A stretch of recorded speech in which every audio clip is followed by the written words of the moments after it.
Next വന്നിട്ട് exploring the supply sources and selection of supplier. അപ്പോൾ ഒത്തിരി സപ്ലൈ സോഴ്സ് നമുക്ക് കാണും. അതിൽ നിന്ന് നമ്മൾ ബെസ്റ്റ് സപ്ലയറെ തിരഞ്ഞെടുക്കുക. On the receipt of purchase requirement or requisition the purchase department would invite tenders or quotations for the supply of goods.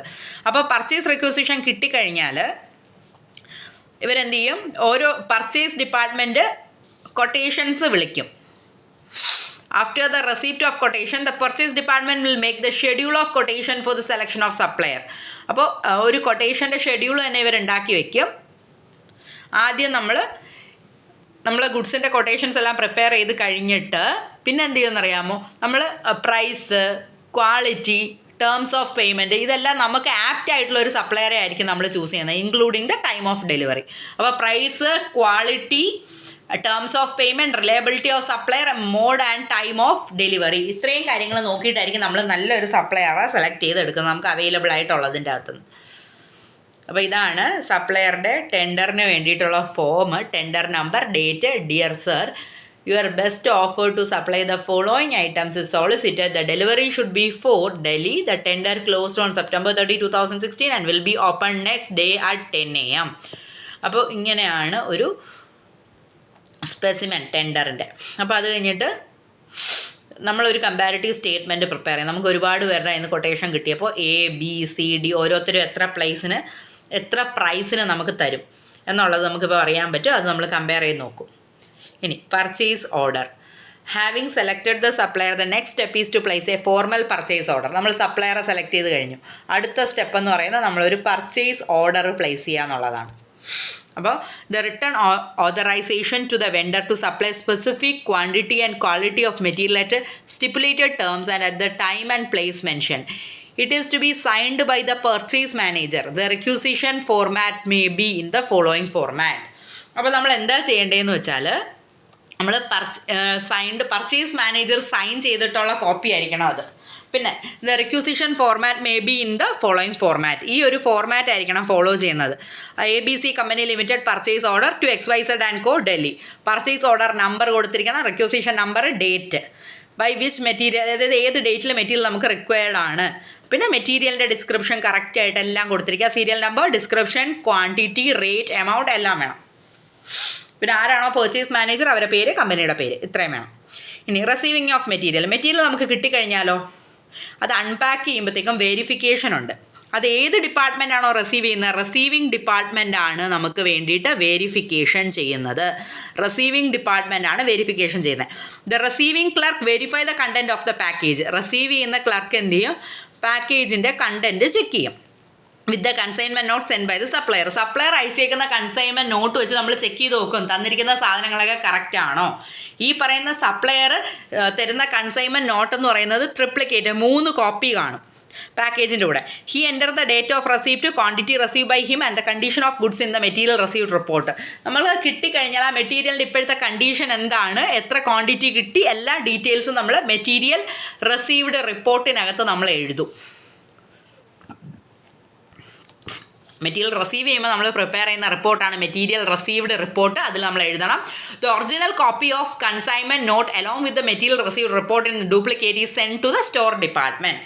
അപ്പോൾ കൺസൈൻമെൻറ്റ് നോട്ടിൻ്റെ ഒറിജിനലും മെറ്റീരിയൽ റിസീവ്ഡിൻ്റെ ഒരു കോപ്പിയും, ഓക്കെ, നമ്മുടെ ഒറിജിനൽ കോപ്പി കൺസൈൻമെൻറ്റ് നോട്ടിൻ്റെ ഒറിജിനൽ കോപ്പിയും നമ്മുടെ മെറ്റീരിയൽ റിസീവ്ഡ് റിപ്പോർട്ടിൻ്റെ ഒരു കോപ്പിയും കൂടെ ചേർത്തിട്ട് സ്റ്റോർ ഡിപ്പാർട്ട്മെൻറ്റിന് കൊടുക്കും. ഇനി 5 copies of material received report are generally prepared. നമ്മുടെ മെറ്റീരിയൽ റിസീവ്ഡിൻ്റെ 5 കോപ്പീസാണ് നമ്മൾ പ്രിപ്പയർ ചെയ്യുക. മെറ്റീരിയൽ റിസീവ്ഡ് റിപ്പോർട്ടിൻ്റെ 5 കോപ്പീസ് നമ്മൾ പ്രിപ്പയർ ചെയ്യാറുണ്ട്. Generally the original is send to the purchasing department. Original നമ്മൾ പർച്ചേസിംഗ് ഡിപ്പാർട്ട്മെൻറ്റിനാണ് കൊടുക്കുന്നത്. മെറ്റീരിയൽ റിസീവ്ഡ് റിപ്പോർട്ടിൻ്റെ ഒറിജിനൽ പർച്ചേസ് ഡിപ്പാർട്ട്മെൻറ്റിന് കൊടുക്കും. അത് അവരുടെ ഒരു പ്രൂഫാണ്. ഗുഡ്സ് ഓർഡർ പ്ലേസ് ചെയ്ത് റിസീവ് ചെയ്തു എന്നുള്ളതിൻ്റെ പ്രൂഫാണ്. പിന്നെ 3 copies are send to the store or production department along with material. 3 copy മെറ്റീരിയലിനോടൊപ്പം തന്നെ നമ്മുടെ സ്റ്റോർ ഡിപ്പാർട്ട്മെൻറ്റിലേക്ക് അയച്ചു കൊടുക്കും. Store or production department send 1 copy is to the receiving department and accounts department. Store department എന്ത് ചെയ്യും? 1 കോപ്പി റിസീവിംഗ് ഡിപ്പാർട്ട്മെൻറ്റിനും കൊടുക്കും, 1 copy accounts ഡിപ്പാർട്ട്മെൻറ്റിനും അയച്ചു കൊടുക്കും. 1 കോപ്പി അവരുടെ കയ്യിലും വെക്കും റെഫറൻസിന് വേണ്ടി. അപ്പോൾ ഇങ്ങനെയാണ് ശരിക്കും പറഞ്ഞാൽ മെറ്റീരിയൽ റിസീവ്ഡ് റിപ്പോർട്ട് നമ്മൾ പ്രിപ്പയർ ചെയ്ത് അയച്ചു കൊടുക്കുന്നതൊക്കെ. മെറ്റീരിയൽ റിസീവ്ഡ് റിപ്പോർട്ട് ഇതാണ്. എപ്പോൾ റിസീവ് ചെയ്തു, പർച്ചേസ് ഓർഡർ നമ്പർ എത്രയാണ്, GRN number, name of carrier, delivery note, challan number, date of delivery എല്ലാം അതിനകത്തുണ്ടാവും. അപ്പോൾ ഇത്രയും details, quantity receive, description, stock, code number, condition of goods, amount എല്ലാം ഉണ്ടാവും അതിൽ. ഇനി inspection of material. Inspection of material എന്ന് പറയുന്നത് inspection department will confirm that whether the goods have been received as per the specification mentioned in the purchase order or not. നമ്മുടെ purchase ഓർഡറിൽ പറഞ്ഞേക്കുന്ന specification അനുസരിച്ചുള്ള ഗുഡ്സ് തന്നെയാണോ നമുക്ക് കിട്ടിയിരിക്കുന്നത്. It may also send sample for laboratory test. അപ്പോൾ laboratory ടെസ്റ്റിന് വേണ്ടിയിട്ട് സാമ്പിൾ നമ്മൾ അയച്ചു കൊടുക്കും. പിന്നെ നമ്മൾ എന്ത് ചെയ്യുക, റിപ്പോർട്ട് ഇൻസ്പെക്ഷന് വേണ്ടിയിട്ടും ടെസ്റ്റിങ്ങിന് വേണ്ടിയിട്ടും ഒരു 3 കോപ്പി ആയിട്ട് നമ്മൾ സബ്മിറ്റ് ചെയ്യും. ഇൻവെസ്റ്റിഗേഷൻ്റെ report, lab test report. The original is send to purchasing department. Original നമ്മൾ പർച്ചേസ് ഡിപ്പാർട്ട്മെൻറ്റിന് കൊടുക്കും. സെക്കൻഡ് വൺ നമ്മൾ സ്റ്റോർ അല്ലെ പ്രൊഡക്ഷൻ ഡിപ്പാർട്ട്മെൻറ്റിന് കൊടുക്കും. തേർഡ് വൺ നമ്മൾ ഈ ഒരു ഡിപ്പാർട്ട്മെൻറ്റിൽ തന്നെ സൂക്ഷിക്കും, ഇൻസ്പെക്ഷൻ ഡിപ്പാർട്ട്മെൻറ്റിൽ തന്നെ സൂക്ഷിക്കും. പിന്നെ ഇൻസ്പെക്ഷൻ ഡിപ്പാർട്ട്മെൻറ്റിൽ ആ റിപ്പോർട്ട് പ്രിപ്പയർ ചെയ്യുന്ന ഫോർമാറ്റാണ് അടുത്ത പറഞ്ഞേക്കുന്നത്. Material inspection report, date of receipt, goods received, note number, purchase order number, challan number, date, supplier name and address, serial number, description, code number, quantity, remark for rejection, initials of person inspecting, special remarks, chief inspector, എല്ലാ ഡീറ്റെയിൽസും അതിലുണ്ടാവും. Okay. ഇനി storage of materials. Storage after the purchase process has been completed and materials have reach the store, it is necessary to ensure that these are efficiently stored. അപ്പോൾ നമുക്ക് purchase പ്രോസസ്സൊക്കെ complete ആയി. Okay, material എല്ലാം നമ്മുടെ സ്റ്റോറിൽ എത്തിക്കഴിഞ്ഞു. പിന്നെ എന്താ പറയുന്നത്, it is necessary to ensure that these are efficiently stored. അപ്പോൾ ഇത് എഫിഷ്യൻ്റായിട്ട് സ്റ്റോർ ചെയ്യപ്പെടണം, സ്റ്റോർ ചെയ്ത് വെക്കണം. The store keeper should accept the material only after verifying the material received. പക്ഷേ സ്റ്റോർ കീപ്പർ എപ്പോഴേ അക്സെപ്റ്റ് ചെയ്യത്തുള്ളൂ, ഈ മെറ്റീരിയൽ എല്ലാം വെരിഫൈ ചെയ്തതിന് ശേഷം മാത്രമേ സ്റ്റോർ കീപ്പർ അക്സെപ്റ്റ് ചെയ്യത്തുള്ളൂ, കൺസൈൻമെൻറ്റ് നോട്ടിനോടൊപ്പം. അപ്പം സ്റ്റോറിൽ അത് അക്സെപ്റ്റ് ചെയ്യണമെന്നുണ്ടെങ്കിൽ മെറ്റീരിയൽ റിസീവ്ഡിനെ നമുക്ക് വെരിഫൈ ചെയ്യാൻ എന്തൊക്കെ വേണം, consignment note, material received report, inspection report, ഇത്രയും ഉണ്ടെങ്കിൽ മാത്രമേ നമ്മുടെ സ്റ്റോർ ഡിപ്പാർട്ട്മെൻറ്റിൽ മെറ്റീരിയലിനെ അക്സെപ്റ്റ് ചെയ്യത്തുള്ളൂ. നെക്സ്റ്റ് പോയിന്റ് എന്ന് പറയുന്നത് classification and codification. Classification is A process of arranging the items in groups and sub groups. നമ്മൾ ഐറ്റംസിനെ ഗ്രൂപ്പ്സും സബ് ഗ്രൂപ്പും ഒക്കെ അറേഞ്ച് ചെയ്യുന്നതിനെയാണ് നമ്മൾ ക്ലാസിഫിക്കേഷൻ എന്ന് പറയുന്നത്. ഓക്കെ, അപ്പോൾ അക്കോർഡിംഗ് ടു കോമൺ ക്യാരക്ടറിസ്റ്റിക്സ് അനുസരിച്ച് നമ്മൾ ക്ലാസിഫൈ ചെയ്ത് സബ് ഗ്രൂപ്പും ആക്കി അറേഞ്ച് ചെയ്യുന്നതിനെയാണ് നമ്മൾ ക്ലാസിഫിക്കേഷൻ ആൻഡ് കോഡിഫിക്കേഷൻ എന്ന് പറയുന്നത്. Material should be classified according to nature.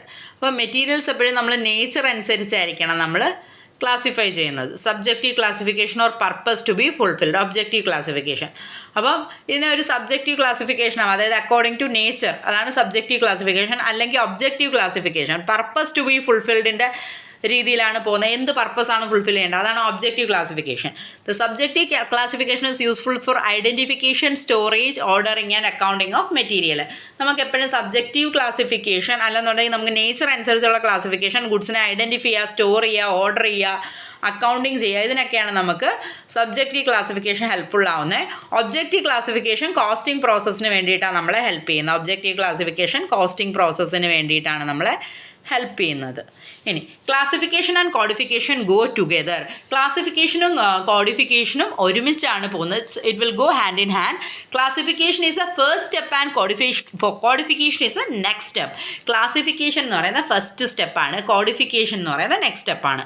Codification is a process of assigning a simple or a number to different items of material.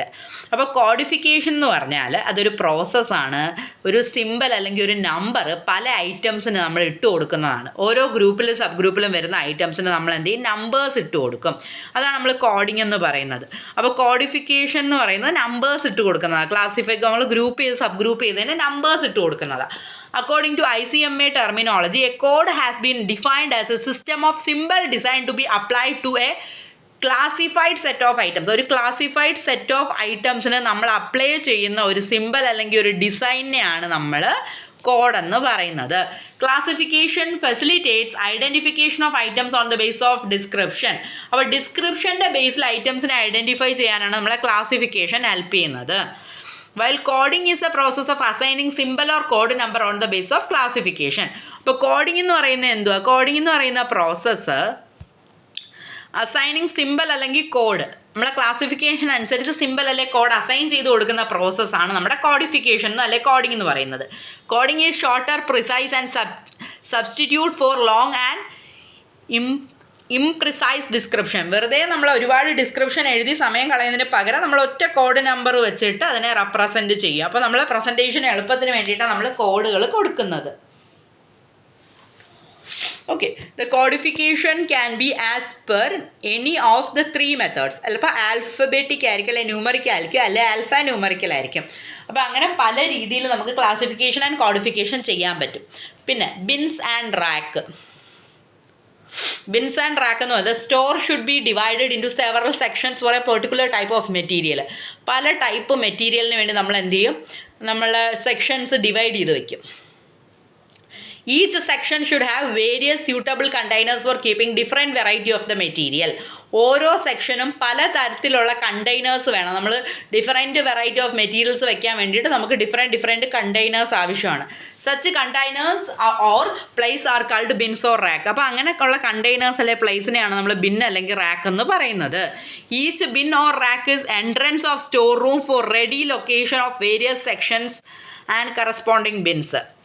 അപ്പോൾ ഓരോ ഐറ്റംസും കറക്റ്റായിട്ട് സ്റ്റോർ ചെയ്യാനുള്ള ലൊക്കേഷൻസ് ആണ് ഓരോ ബിൻ അല്ലെങ്കിൽ റാക്ക് എന്ന് പറയുന്നത്. ഇനി the card is hung outside each bin and whenever the material is received or issued entry is made in the card by the store keeper. അപ്പോൾ നമ്മൾ ബിന്നുകളാണ് വെച്ചിരിക്കുന്നത്. അപ്പോൾ ഓരോ ഏരിയ പ്ലാൻ ചെയ്ത് വെച്ചിട്ടുണ്ട് സ്റ്റോർ റൂമിൽ. അപ്പോൾ ഈ ലൊക്കേഷൻസിൽ നമ്മൾ കറക്റ്റായിട്ടുള്ള ബിൻസിൻ്റെ കൂടെ ഒരു ബിൻ കാർഡും കൂടെ വെച്ചിട്ടുണ്ട്. അപ്പോൾ ആ ബിൻ കാർഡ് ഹാങ് ചെയ്തിട്ടുണ്ട് ആ പറയുന്ന ബിന്നിനകത്ത്. അപ്പോൾ ഇവിടെ നമ്മൾ ഓരോ ടൈമും മെറ്റീരിയൽ റിസീവ് ചെയ്യുമ്പോഴും ഇഷ്യൂ ചെയ്യുമ്പോഴും അതിനകത്ത് സ്റ്റോർ കീപ്പർ എൻട്രി എഴുതിക്കോളും. അപ്പോൾ ഓരോ ട്രാൻസാക്ഷൻ കഴിഞ്ഞിട്ട് എത്ര ബാലൻസ് എന്ന് അതിൽ കറക്റ്റ് എഴുതിയിരിക്കും. Thus bin card consist of 3 columns only. Give the ready reference for finding the balance of the material available at any point of time. അപ്പോൾ ഏത് പോയിന്റിലായാലും നമുക്ക് അവൈലബിൾ ആയിട്ടുള്ള മെറ്റീരിയൽ എത്രയാണ് എന്ന് ബിൻ കാർഡ് നോക്കി അറിയാൻ പറ്റും. അപ്പോൾ റിസീവ്ഡ് എത്രയാണ്, ഇഷ്യൂഡ് എത്രയാണ്, ബാലൻസ് എത്രയാണ്, ഈ 3 കോളം മാത്രമേ നമ്മുടെ ബിൻ കാർഡിനകത്ത് ഉണ്ടാകത്തുള്ളൂ. Received, issued, balance. ഇനി സ്റ്റോർ ലെഡ്ജർ.